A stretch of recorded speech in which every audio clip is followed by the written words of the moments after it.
Une rose déposée au milieu de la rue Pierre-Mauroy. Un hommage rendu par un passant au psychiatre calaisien de 45 ans qui a perdu la vie dans l'effondrement de ces deux immeubles hier. Son corps a été retrouvé par les pompiers au cours de la nuit dernière vers 1h30. Une nouvelle qui ce matin a bouleversé les riverains du quartier. Énormément de tristesse pour cet homme, cet homme qui était au mauvais endroit au mauvais moment. Beaucoup de peine. Alexandra possède un restaurant à quelques mètres des immeubles effondrés. Son commerce est fermé jusqu'à nouvel ordre. On attend les passages de l'expert pour savoir l'état de nos immeubles, est-ce qu'ils ont été énormément touchés ou non. Dans la rue Pierre-Mauroy, le drame suscite l'inquiétude quant à la vétusté potentielle de certains bâtiments. Ce jeune homme vit dans un appartement en face des immeubles effondrés. Dans mon cas, moi je suis pas sûr de rester dans cet immeuble.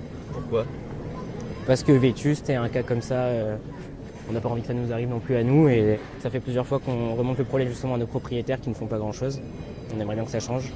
Des craintes que ce spécialiste en urbanisme tient à nuancer.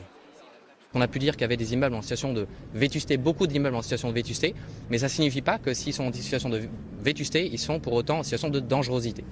Martine Aubry se veut aussi rassurante. Sur la sécurité des bâtiments de cette rue, la maire de Lille s'en remet aux experts. Moi je comprends que les habitants à côté, mais s'il y avait eu un risque, les pompiers auraient réagi. Nous l'avons fait dès l'effondrement et aujourd'hui nous sommes à leur disposition pour trouver des solutions.